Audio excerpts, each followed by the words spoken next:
Hi everyone and welcome back to my channel. Thank you to all of you for how supportive you have been with the sensitive topic that I shared in my last YouTube video.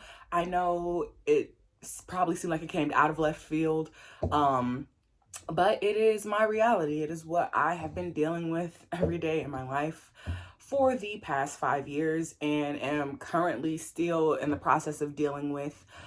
Just to update you all on what's happening now. I am currently safe. I am still living in my dad's home. This is my room in his home. But I am technically safe due to the protective order that was granted to me on March 18th. It prevents him from being at my legal residence for 1 year, even though my legal residence is his. It prevents him from being here. It also ordered him to complete a 16-week in-person incest abuse program, which felt like such a huge win for me. That literally, it felt so good in court hearing her say that, y'all. But as far as what's happening now, I'm currently waiting to hear back from the court for the court date for the assault charges. I am pressing assault charges for the fight on the 28th and all the injuries that I received because of that. So I'm waiting back to hear back on the court date from that, which I was told would be the next 2 to 3 weeks.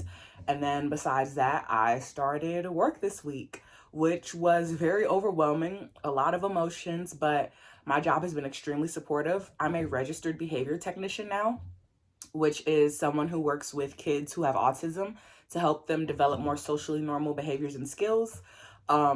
So my job has been very, very understanding. They know everything that's going on. They were easing me back into this week, got me flowers, a card, a little bag of goodies. So things are getting on a better track.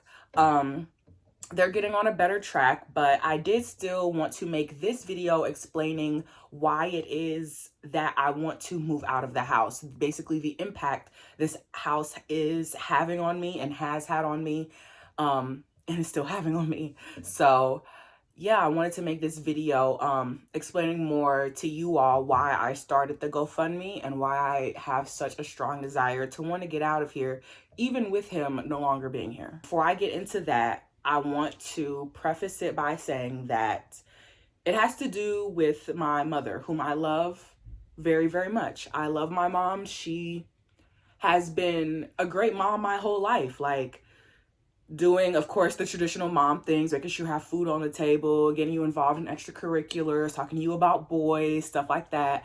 So I love my mom and I love her very much. And with everything that happened on the 28th, the fight and my injuries, she has been right by my side. She answers the phone every time I call. She actually testified at the protective order hearing, and I was so proud of her because I know she was super nervous.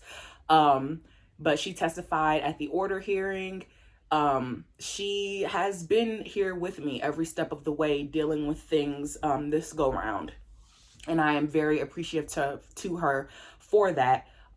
So I love her, and she has been supporting me through this most recent situation. My first reason, though, of why I want to move out of this house, and it is because when I first expressed the incident, the sexual incident that happened in 2019 with my dad, I did not feel supported. I did not feel supported that go round, and I do still have difficult conflicting feelings about that when it comes to my mom, whom I love dearly. I know that me telling her that was a huge shock to her, but it was still extremely crushing and devastating to me the way that it was handled when I told her, with me being her daughter. I can have all of the understanding in the world, but at the end of the day, with me being your daughter, I still am wanting, desiring, expecting certain reactions when I come to you needing help. Saying something like that to my mom and having her look to me kind of for what to do when I was looking to her for what to do. Her looking to me really just, it killed me on the inside. It did.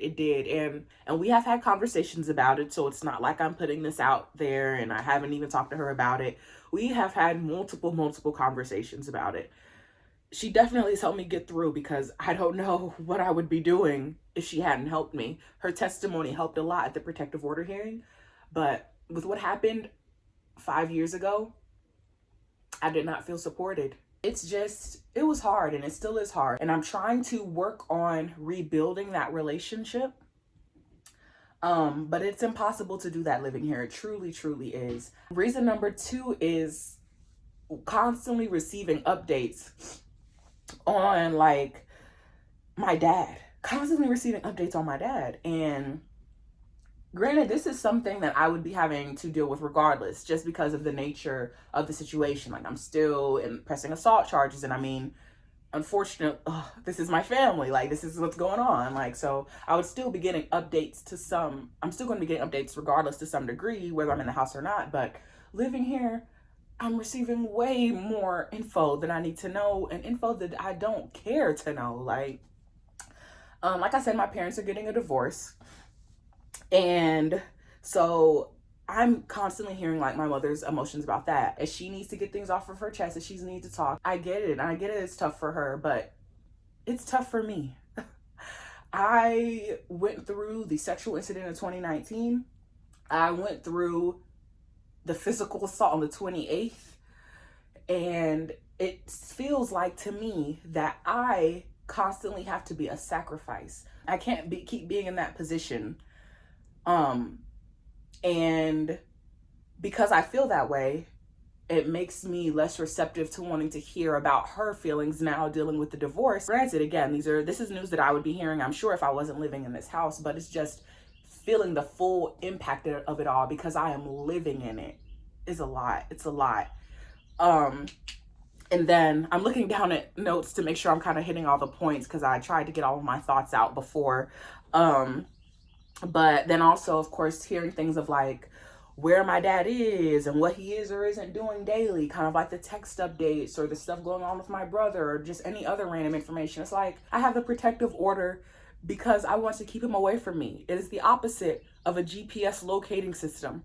I don't care about any of that. And it's just constantly having to hear it is like, please just stop. Please just stop.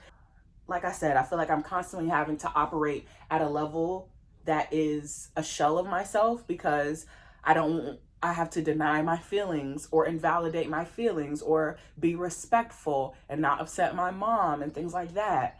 It's a lot, y'all. My third reason for wanting to move out, of course, is the fact that I'm just living in the house where the abuse happened.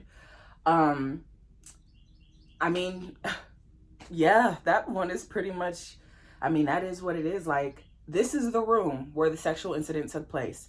Granted, I rearranged the room pretty much immediately after the incident happened, but this is the room where he came in naked, and yeah. The room in my house that is my dad's room is very triggering for me, and it causes a lot of anxiety, anger, a lot of emotions every time I walk past that room, even though it's been cleared out and things like that. But that is just still very triggering for me. And then, of course, there's constant reminders of my dad throughout the house, because this is his home. Granted, I did go around and take down all the pictures of him the day everything happened on the 28th, but it's just like, this is your house. There's going to be memories everywhere. I'm constantly having dreams, flashbacks, dreams of just different dreams that in ways pertain to the sexual incident, whether it's him trying to be sexual with me, whether I'm having a dream about someone else and then all of a sudden it's his face instead of, it's sickening.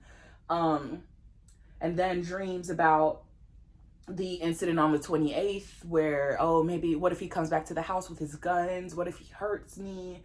Just stuff like that. And then just being in this house in general, because I have been living here for so long, it has become, I feel like, the delusion of the situation, like how crazy the situation is, the reaction that everyone else is having, I feel like I have become normalized to this situation because I've been living in it for so long. And I feel like I said, I'm constantly having to deny and validate. I've become normalized. So it feels like I can't even start to like fully process, especially not living in my abuser's home. Like, I'm living in your home. Of course, it's going to feel normalized to me. Like, it's some weird Stockholm syndrome thing. But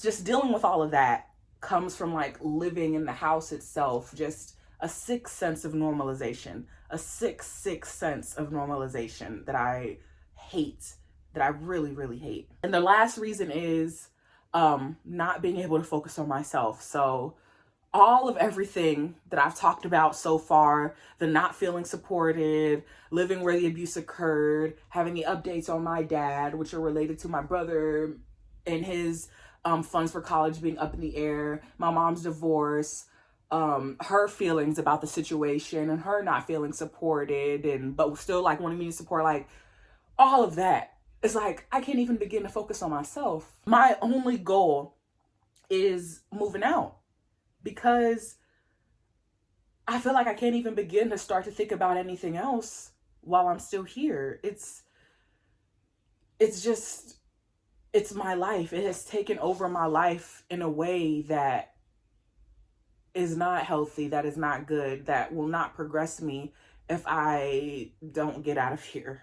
It just makes me feel like I have to keep working to keep the family together. Basically, keep doing what I've been doing the past 5 years in whatever delusional sort of sense or mindset that it is. Granted, things are different now. He's out of the house, so working towards keeping the family together is a little bit different, but it's just feeling like I'm just giving more and more of myself to everyone else, but not to me.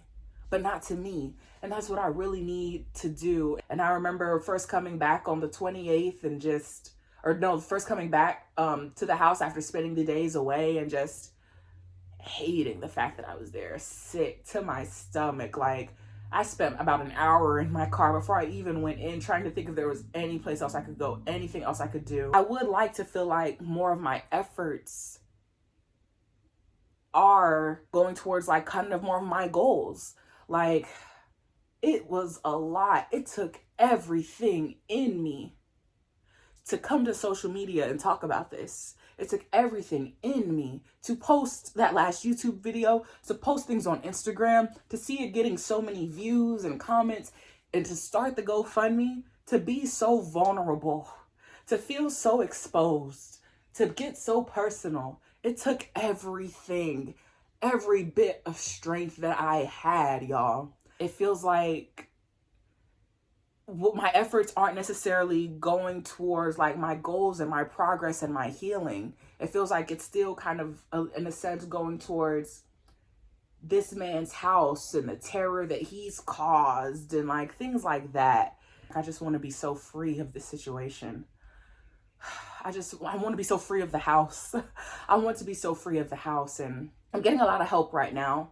I've been in contact with people who have reached out to support me in moving out of the house with things like transitional housing and affordable housing and things like that. And I'm actively communicating with all of these people, and it's kind of sort of like whatever pans out first, but also seems to be the most practical is kind of what I'm going to go with. So it's going to work out. It's going to work out. It is working out. So there's light at the end of the tunnel, but I did want to make this video explaining more of the impact of being in this house and why I want to move out, especially with him not being here. Because I know people may be like, oh, well, he's not here. What is the urgency? This is the urgency. All of that. So thank you to you all for taking the time to watch this video. Thank you again for all of the donations towards the GoFundMe. It currently has a goal of $7,000, which will be going towards helping me to move out and unpaid bills and the mortgage. And as far as helping me move out, that includes things like application fees, utilities, furnishings, things of that nature. So that is what the money will be going towards. So far, $822 of that goal has been raised, and I could not be grateful enough. About $100 has went towards the water bill. So it feels good. Even with having to do these extra things and having to put myself out there, it feels good knowing that things are okay. Things are getting better. Things are going to be all right with him not being here.